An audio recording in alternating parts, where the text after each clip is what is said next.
रोहित अपनी चमचमाती गाड़ी में बैठकर अपने ड्राइवर के साथ अपनी उस बिल्डिंग का मुआयना करने के लिए जाता है जिसे उसने 50 लाख रुपए में खरीदा था, जिस पर काम चल रहा था। जब वो वहां पहुंचता है तो देखता है कि जो ठेकेदार है वो एक महिला लेबर को मार रहा है, जिसका कसूर केवल इतना है कि वो 2 दिन से काम पर नहीं आई थी क्योंकि वो बहुत बीमार हो गई थी। दोस्तों, उस सीन को देखने के बाद जो रोहित होता है उसे अच्छा नहीं लगता। फिर वो उस महिला के पास जाने की कोशिश करता है और जैसे ही जाने की कोशिश करता है तो उसे महसूस होने लगता है कि उसने उस महिला की आवाज पहले भी कहीं पर सुन रखी है। बस दोस्तों, वो इसी कंफ्यूजन को दूर करने के लिए महिला के पास जाने की कोशिश करता है और जैसे ही वो वहां पहुंचता है तो जो महिला होती है वो पीछे मुड़ती है और रोहित को देखती है और देखने के बाद उसे देखती रहती है। वो एक पत्थर की मूर्त के समान खड़ी की खड़ी रह जाती है। रोहित ने भी जब उस महिला को देखा तो वो भी उसे देखता ही रहता है और एक पत्थर की मूर्त के समान खड़ा का खड़ा रह जाता है। उन दोनों की आंखों से आंसू झलकने लगते हैं और दोनों एक पत्थर की मूर्त बन जाते हैं। दोस्तों, कुछ समय बाद जो रोहित का ड्राइवर होता है वो कार से नीचे उतरता है और रोहित के पास आता है, बोलता है कि साहब आपका फोन आया है।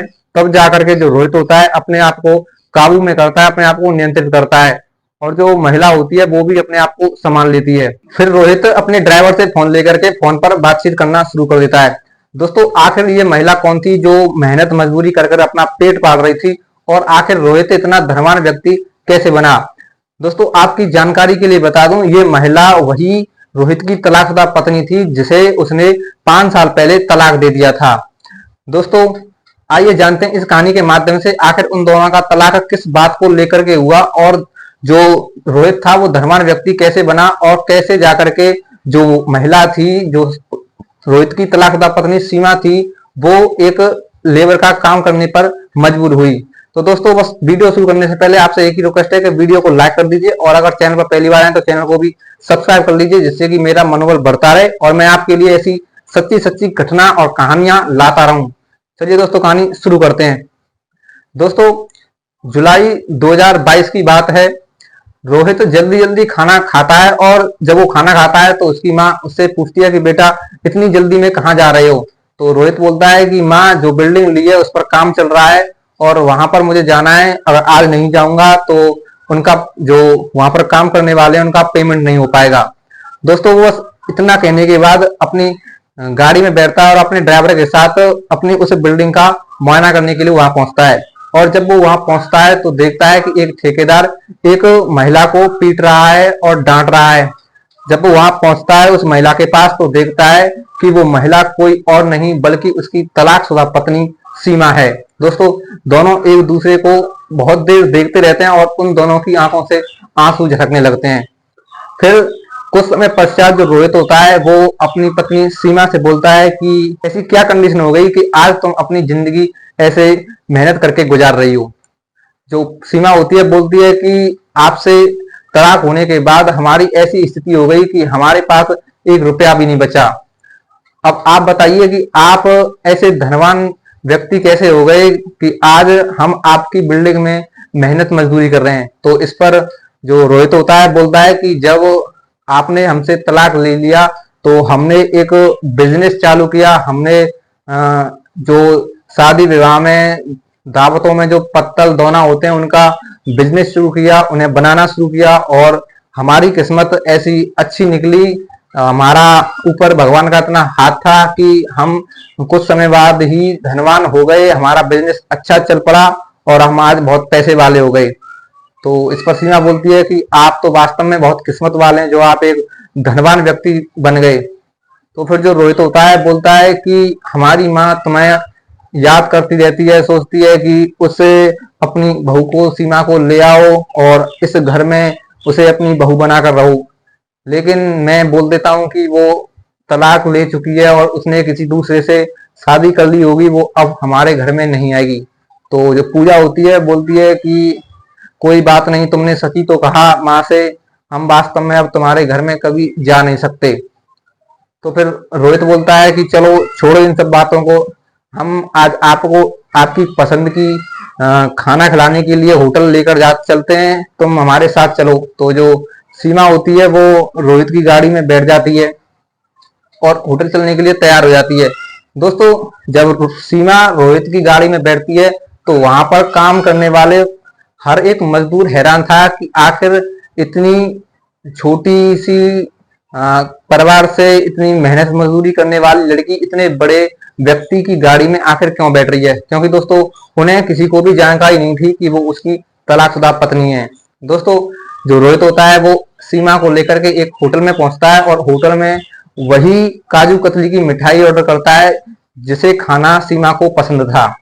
फिर दोस्तों वो सीमा से पूछता है कि आप हमें ये बताइए कि जब आपने हमसे तलाक लिया था तो आपने हमसे 50 लाख रुपए भी ले लिए थे तलाक के साथ साथ। आपने उन 50 लाख रुपयों का क्या किया? अगर आप उन्हें बैंक अकाउंट में डाल देते तो शायद वो बैंक आपको ब्याज देती और उस ब्याज से ही आपका जो जीवन है वो अच्छे से गुजरता। आपने ऐसा क्यों नहीं किया? तो इस पर सीमा बोलती है कि आप हमसे कुछ पूछे ही मत। जब हमने आपसे तलाक लिया तो जो सारा का सारा पैसा था वो हमारे भाई ने हमसे छीन लिया और हमें घर से धक्के देकर ये कहकर बाहर निकाल दिया कि जो अपने पति की नहीं हुई वो हमारी क्या होगी। इसके बाद हम सड़कों पर आ गए और हमारी ऐसी नौबत आ गई कि आज हम मेहनत मजदूरी कर कर अपना पेट पाल रहे हैं। तो इसे सुनने के बाद रोहित की आंखों में आंसू आ जाते हैं। फिर इसके बाद जो वेटर होता है वो वहां पर आ जाता है। वेटर ऑर्डर देता है, जो काजू कतली की मिठाई मंगाई थी उसे वहां टेबल पर रखता है और जो टेबल पर मिठाई रखता है तो दोनों मिठाइयों को खाते हैं। फिर इसके बाद सीमा बोलती है कि आपका हमारे ऊपर बहुत बड़ा एहसान है, आपने आज हमें जो मिठाई खिलाई है अच्छी बात है, लेकिन इस मिठाई के पैसे हम ही देंगे। रोहित बोलता है कि ठीक है तुम दे दो, तुम्हारी मर्जी। तो जब सीमा अपने पर्स से पैसे निकालने की कोशिश करती है तो देखती है कि उसके पर्स में 300 रुपए हैं और जो मिठाई है उसकी कीमत 500 रुपए है। दोस्तों जो रोहित होता है वो ये सब देख रहा होता है और उसे पता चल जाता है कि उसकी पर्स में केवल 300 रुपए हैं। फिर इसके बाद रोहित बोलता है कि कोई बात नहीं, मैं पैसे देता हूं अगर तुम्हारे पास पैसे नहीं है। फिर इसके बाद रोहित अपने पर्स से पैसे निकालता है और उस वेटर को देता है। दोस्तों जब रोहित अपने पर्स से पैसे निकाल रहा होता है तो सीमा की नजर उसके पर्स पर पड़ती है। वो पर्स पर जब नजर पड़ती है तो देखती है कि उसके पर्स में आज भी सीमा का फोटो लगा हुआ है। दोस्तों दोस्तों उस फोटो को देखने के बाद सीमा सोच में पड़ जाती है कि हमारे पति हमसे इतना प्रेम करते थे, हमने खामा खाम इनसे तलाक ले लिया। फिर दोस्तों इसके बाद जो रोहित होता है बोलता है कि हमने यहाँ पर घर बनाया है इस शहर में, तुम हमारी पुरानी पत्नी हो तो हमारे साथ चलकर देखो कि हमने घर कैसा बनाया है, क्या वो घर हमारे लिए अच्छा है। तो जो सीमा होती है बोलती है कि अगर आपने बनाया है, आपकी माँ ने पसंद किया होगा तो बहुत अच्छा ही होगा, हम क्यों देखने चलें। तो रोहित बोलता है कि प्लीज हमारी खातिर आप हमारे घर चलिए। तो इसके बाद जो सीमा होती है वो घर जाने के लिए तैयार हो जाती है और उसके घर पहुंच जाती है।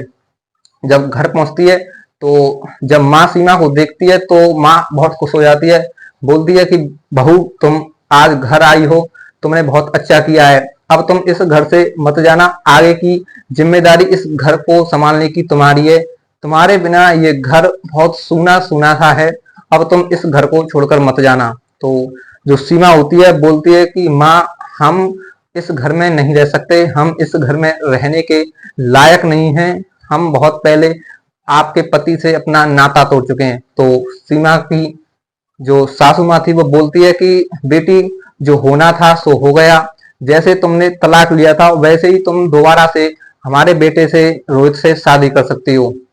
रोहित बोलता है कि सही कह रही है माँ, देखो पूजा तुम्हारा इस जीवन में अब इस दुनिया में कोई नहीं है और हम ही हैं जो तुम्हें जानते थे, जो तुम्हारे रिश्तेदार थे, पड़ोसी थे, वो तुम्हें छोड़कर सब चले गए हैं, लेकिन हम आज भी तुम्हारा हाथ चाहते हैं। अगर तुम हाथ बढ़ाना चाहती हो, हमसे शादी करना चाहती हो तो हम आज भी तैयार हैं, तुम हमसे शादी कर सकती हो। तो जो सीमा होती है बोलती है कि हम आपसे किस मुंह से शादी करें, हमने आपसे ये कहकर तलाक ले लिया था कि आप बहुत गरीब हैं, आप बहुत पैसे वाले हैं, हमने अपने मामा और भाई के बहकावे में आकर आपसे तलाक ले लिया था, हम आपके साथ अब नहीं रह सकते हैं, हम आपके लायक नहीं है। तो इस पर रोहित बोलता है कि देखो, जो होना था सो हो गया, गड़े मुर्दे उखाड़ने से कुछ भी फायदा नहीं है।